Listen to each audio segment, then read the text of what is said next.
Dzień dobry moi mili państwo, cześć, witajcie, ja nazywam się oczywiście Hincul i dzisiaj sobie porozmawiamy na temat nowych pojazdów, które rzekomo mają się pojawić w naszej wspaniałej grze o czołgach na konsoli. A mowa tutaj o czołgach zapowiedzianych przez Wargaming już nawet bym powiedział kilka miesięcy temu.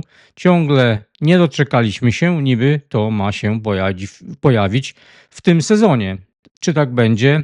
Zobaczymy, bo mogą być pewne problemy, jak to z wargamingiem konsolowym. Czołgi JOG. Tak, pojazdy amerykańskie. Czym one się, co takiego w sumie, jaką nową mechanikę one wprowadzają? Ano tutaj mamy mechanikę zapasowych gąsienic. Tak, to jest mechanika zapasowych gąsienic. Polega to na tym, że jeżeli ktoś strzeli nam w gąski, standardowo pojazd nam się zatrzymuje, musimy sobie je naprawić, to tutaj mamy zapasowe gąski, gdzie pozwala nam na dalszą jazdę pojazdem, ale w wolniejszym tempie. I dzisiaj sobie omówimy te pojazdy. Może to być, oczywiście podkreślam, że te pojazdy, które wejdą na konsolę, będą miały inne parametry. Zazwyczaj Wargaming tak to robi, ale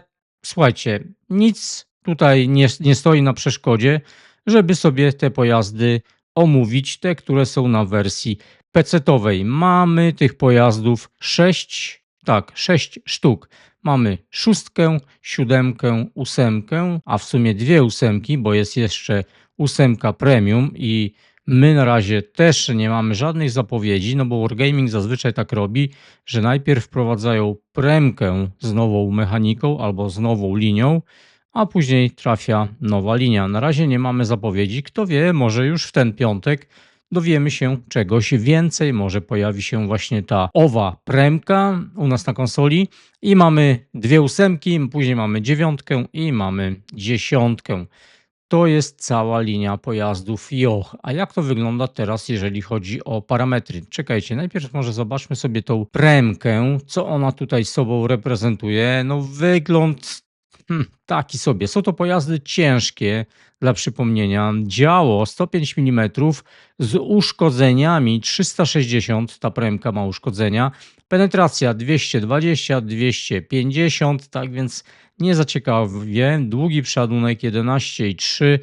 Jeżeli chodzi o prędkość maksymalną 45 km na godzinę, tak więc bym powiedział taka sobie maszynka. Dobra, a teraz przejdźmy do pojazdów liniowych, do pojazdów drzewkowych. I tutaj mamy pierwszy pojazd, szóstka. Pawlak Tank, tak, Pawlak Tank, jest to szóstka, czołg ciężki i co on tutaj posiada? To jest już maksymalne są parametry. Przypominam, te parametry na konsoli mogą być delikatnie inne, ale zobaczmy, co ten pojazd tutaj posiada. Uszkodzenia 240, penetracja jak na szóstkę, zobaczcie, bardzo dobra, naprawdę bardzo dobra, bo mamy 160 i 205. Jeżeli chodzi o prędkość maksymalną, 45 km na godzinę. Pancerz tutaj on nie rozpieszcza, bo pancerz kadłuba 127, a pancerz wieży tylko 140, boki 76, tak więc nie za ciekawie.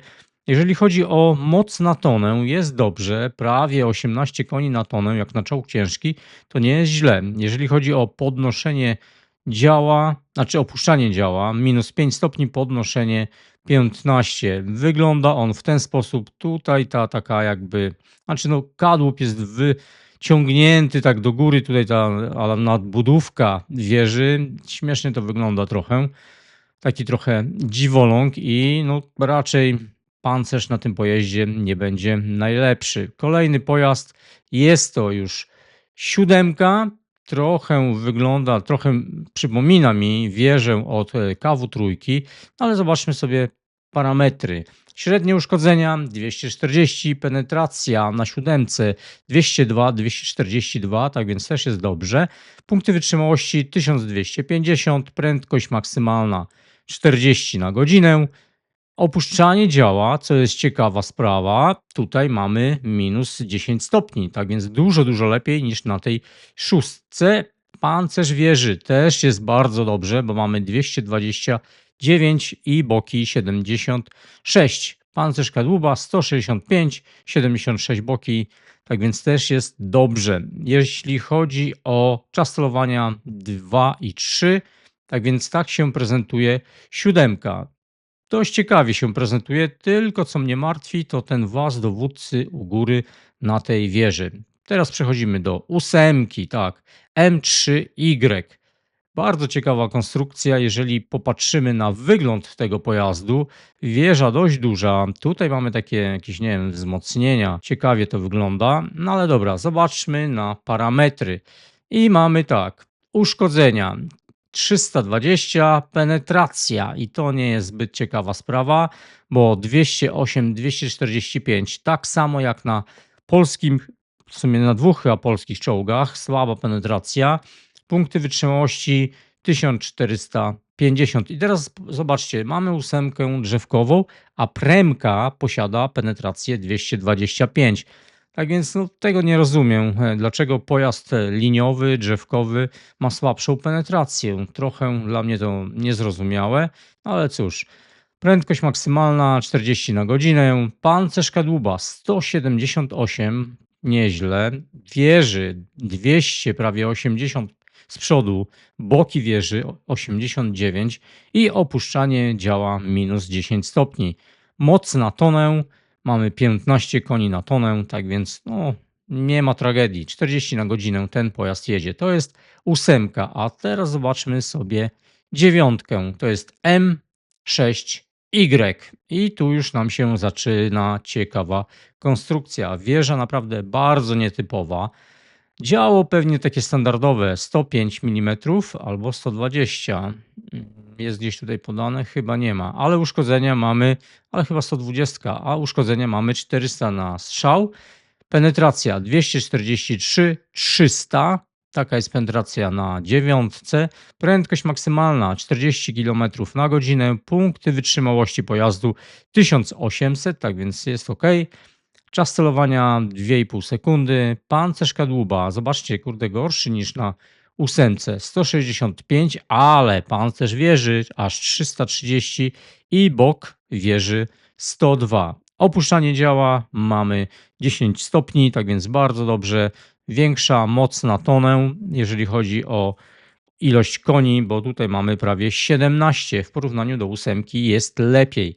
Bardzo ciekawa konstrukcja, naprawdę bardzo ciekawa konstrukcja. No i teraz przechodzimy do dziesiątki. Tak, dziesiątka M5Y. Taka chyba jest nazwa. Uszkodzenia 440. No i patrząc na tego dziwoląga, naprawdę śmiesznie to wygląda. Taki, nie wiem, taki robot jakby, ta wieża, no naprawdę bardzo taka nietypowa. Średnie uszkodzenia 440, penetracja 252 i 300. Na dziesiątce 300 penetracji na czołgu ciężkim, gdzie nasi konkurencji mają co niektórzy nawet 350, 340. To jest taka podstawowa, bym powiedział, na czołgach ciężkich. 330 to raczej najbardziej spotykana penetracja, jeżeli chodzi o dziesiąte tiery, a tutaj mamy 300, tak więc jest dużo, dużo gorzej od konkurencji. Punkty wytrzymałości 2200. Jeśli chodzi o prędkość maksymalną, mamy 40 km na godzinę. Czas celowania 2,5 sekundy. Pancerz kadłuba 178, bok 89 i pancerz wieży. Bardzo dobra wartość. Zobaczcie, aż 356. Szczerze powiem, nie oglądałem żadnego filmiku na YouTubie, jak te pojazdy się zachowują, jeżeli chodzi właśnie o pancerz i czy one są ogólnie dobre. Raczej, słuchajcie, w porównaniu do konsoli ciężko to porównywać, bo jest zupełnie inna rozgrywka, zupełnie inne maszyny na konsoli, zupełnie inaczej to wygląda w porównaniu do wersji PC-towej, ale patrząc tutaj na te parametry, na przykład pancerza wieży 356 naprawdę jest nieźle. To jest pancerz z przodu wieży, tak? Bok mamy 102, moc na tonę jest jeszcze lepiej niż na dziewiątym tierze. Tutaj mamy 18 koni na tonę. Opuszczanie działa minus 10 stopni. Tak to wygląda, jeżeli chodzi o te pojazdy. I dodatkowo mamy wprowadzoną nową mechanikę. Tak, mamy wprowadzoną nową mechanikę tych takich dodatkowych gąsienic, ale zastanawia mnie to, czy ta mechanika działa na tych niższych tierach, czy tylko i wyłącznie ona działa na 10 tierze. No bo dlaczego tak mówię? Ano dlatego, że patrząc tutaj na przykład, yy, a nie, jest chyba ta dodatkowa gąsienica, tak, to chyba jest dodatkowa gąsienica i to fajnie tak wygląda, takie połączenie, takie jakby było w środku. O tutaj zobaczcie, właśnie jest ta dodatkowa gąsienica, tak więc jak ktoś nam zrobi gąski, no to pojazd ciągle może jechać, ale wolniej. Tak więc no naprawdę bardzo ciekawa mechanika. Zobaczcie, tutaj mamy to kapitalnie pokazane. Gościu sobie jedzie, dostaje gąski, gąsienica niby mu spada, ale jedzie dalej, bo ma dodatkową gąsienicę zapasową. Ciekaw jestem tych pojazdów. Ogólnie jestem ciekaw nowego czegoś, co pojawia się w naszej grze, no bo już ile można akceptować te nowe premki, które non-stop się pojawiają w grze, a one tak naprawdę nic ciekawego nie wprowadzają. Tutaj mamy zupełnie nową mechanikę, która może okazać się naprawdę dość interesująca. Tyle, słuchajcie, tyle z mojej strony. Nie wiem, kiedy te pojazdy się pojawią. Trudno mi naprawdę powiedzieć. Zobaczymy, kiedy Wargaming konsolowy zdecyduje się na wprowadzenie. Niby obiecali nam, że to będzie w tym sezonie. Jestem naprawdę podekscytowany, jak ta linia wejdzie, no bo zawsze coś nowego do roboty.